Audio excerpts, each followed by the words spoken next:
To what do you attribute the number of mistakes and the lack of execution? Well, first of all, you got to give Clemson a little bit of credit. They have a really good team. I think the responsibility for us not playing well really starts with me. We obviously didn't go out there, and they did do some things that we weren't prepared for, but you always expect that. A couple bunch passes that Oklahoma ran and some other people that, we had to make adjustments to at halftime. But I thought the players prepared well for this game.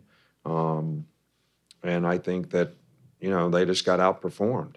It wasn't like we just didn't cover a guy. I mean, we tried to cover number 8. He caught the ball, made a big play. We were in 3 deep zone when number 5 catches a ball and runs, 50 yards, 60 yards for a touchdown. Guy doesn't play the deep third properly. So, those responsibilities start with me, our staff, and all the coaches who try to get these guys ready. And when we don't play well, I feel like that's a reflection on the job that we did, the job that I did. And, but Clemson did a really, really good job. I mean, I know the score. There's a lot of good things that our team did out there today, especially on offense. We did stop the run on defense, but we couldn't get off the field on 3rd down. So, I mean, sometimes we just didn't get them covered.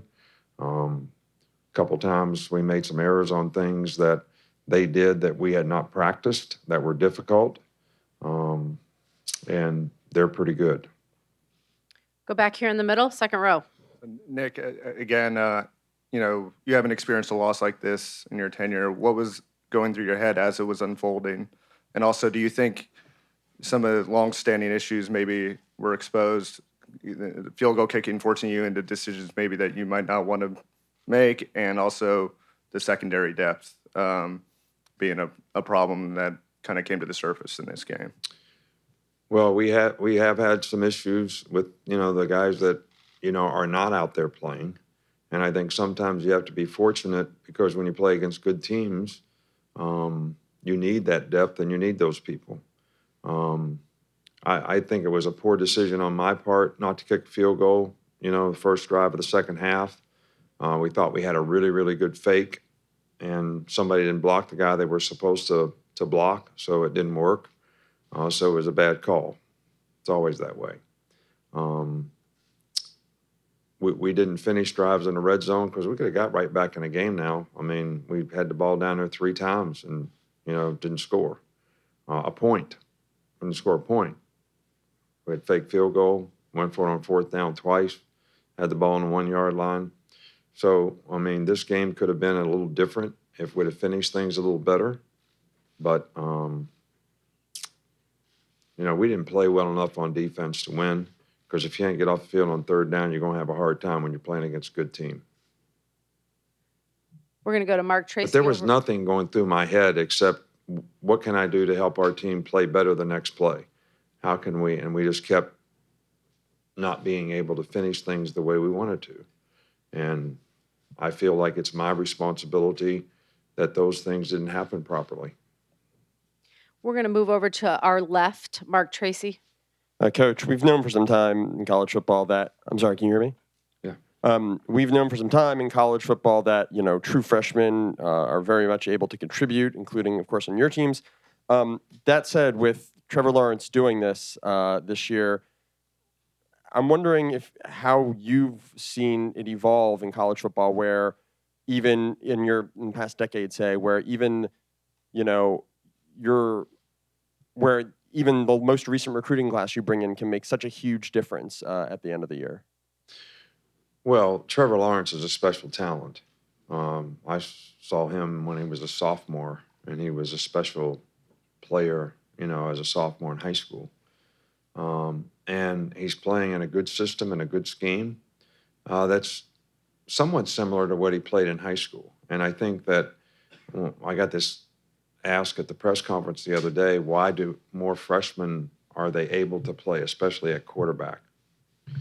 And I think there's a greater similarity with the offense that they grow up with and the offense that they play in college. So there's a lot more similarities.